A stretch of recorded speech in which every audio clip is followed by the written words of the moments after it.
Youssef Mlehi, né à Madrid, de parents artistes. Le père Ahmed Mlehi, grand artiste marocain, la maman Elena Asensio, artiste, prof de dessin espagnol, d'origine espagnole, donc imbibé déjà dès l'enfance d'une double culture.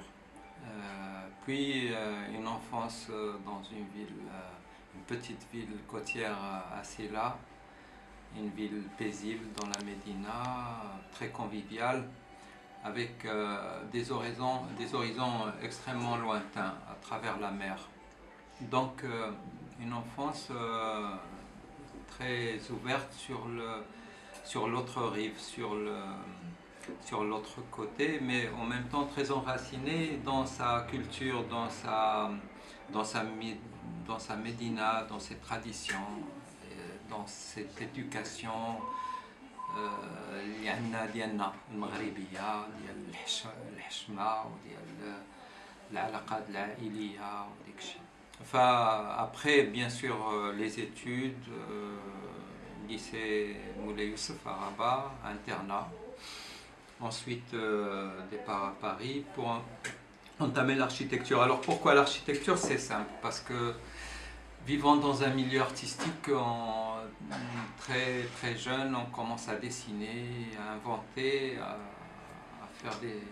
travailler dans l'imaginaire, et on commence à regarder l'espace, la ville, on apprécie les belles choses, la nature.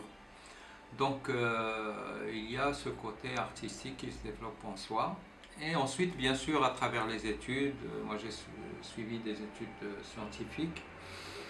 Donc pour moi, c'était tout à fait naturel de faire des études d'architecture, sachant que l'architecture, c'est un mélange entre l'art et la technologie, et le technique et le scientifique. J'ai été diplômé, j'ai commencé à travailler et aussi j'ai continué mes études aux États-Unis, à Georgia Tech, à Boston. Par la suite, j'ai enseigné aux États-Unis, à MIT, dans le cadre du programme Aga Khan de l'architecture islamique. Et là aussi, c'était le développement de cette réflexion toujours sur l'architecture, notre architecture traditionnelle, sur l'architecture dans le monde islamique. Et bien sûr, tout cela imbibé avec la problématique de l'architecture moderne. Donc cette expérience de l'enseignement, finalement, elle m'a servi surtout à apprendre davantage. Et je suis rentré au Maroc en fin des années 1980, c'est-à-dire début 90, pour entamer et avoir la chance de travailler sur un grand projet architectural. Là, je connais plus le patrimoine architectural qui, pour moi, constitue l'élément de base de mon savoir-faire. Parce que ce qu'on a appris en Europe, c'est que l'architecture, bien qu'on fait de l'architecture moderne, les Européens se sont basés sur leur savoir-faire, sur leur architecture traditionnelle et antique. Même le grand architecte Le Corbusier, il a fait référence à l'architecture gréco-romaine, ce qui veut dire qu'il fait référence à son patrimoine. Nous, en tant que Marocains, on ne peut pas ignorer notre patrimoine. On doit le considérer comme une base de nos connaissances, même si on a acquis d'autres connaissances à l'extérieur. Et c'est là l'erreur qui arrive souvent à certains de mes confrères, c'est qu'ils oublient. Et connaître notre patrimoine, c'est pas seulement le voir, c'est l'étudier, c'est voir l'intérieur, voir comment il a été fabriqué et quel est l'essence de ce patrimoine. Et c'est pas ce qui est l'aspect formel externe qui est important, c'est comment il a été réalisé à l'intérieur. Et c'est là où nos médinas, nos bâtiments publics, nos médersas, nos mosquées, tout ça, anciennes, sont des vraies leçons architecturales. Voir comment les choses sont disposées, ne serait-ce que la fontaine murale dans une ruelle.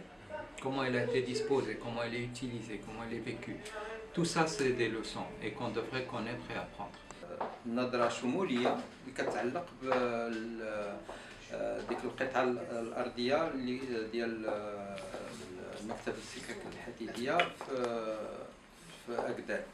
هذه القطعة اللي دخل فيها التجهيزات اللي موجودة، اللي دخل فيها نيت المحطة اللي موجودة ديال أكدال، ويعني حتى الإدارات وكلها. هذا المجمع كله غادي يعرف واحد التغيير نوعا ما شمولي ولكن مع الوقت. فالمحطة هي نوع من البداية ديال هذا التغيير الشمولي اللي غادي يمس حتى النشاط اللي موجود في هذه الناحية ديال أكدال. والفكرة أنه هذا المشروع يكون واحد يجعل هذا المجمع نوع من قطب جديد للمدينة، لمدينة الرباط، في إطار المشاريع الجديدة اللي موجودة واللي كتكون في إطار مدينة الرباط، في إطار تطوير الصورة ديال المدينة. جميل. واش غادي يكون شي فرق ما بين في لا كونسيبسيون اركيتكتورال ديال أكدال وديال رابافيل؟ هذه من ناحيه ديال المحطات، هي يعني كل محطه عندها التكوين ديالها والاشكاليه ديالها الخاصه بها. ف الى رجعنا على المحطه ديال غابه أكدال، هي محطه اللي غادي تكون اللي غادي يوقف فيها لو تي جي في، يعني قطار فائق السرعه، واللي غادي يوقفوا فيها حتى القطارات المكوكيه اللي غادي تكون الجهه المكوكيه الجهويه، والقطارات ديال اللي تيدوزو في النطاق هذا يعني لو ريزو ناسيونال، نيسبا. دونك فمحطة أكدال كما قلنا داخله في واحد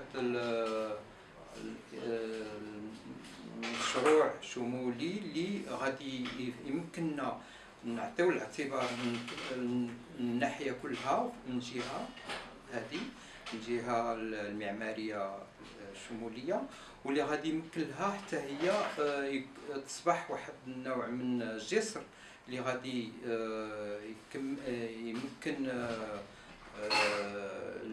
يعني واحد النوع ديال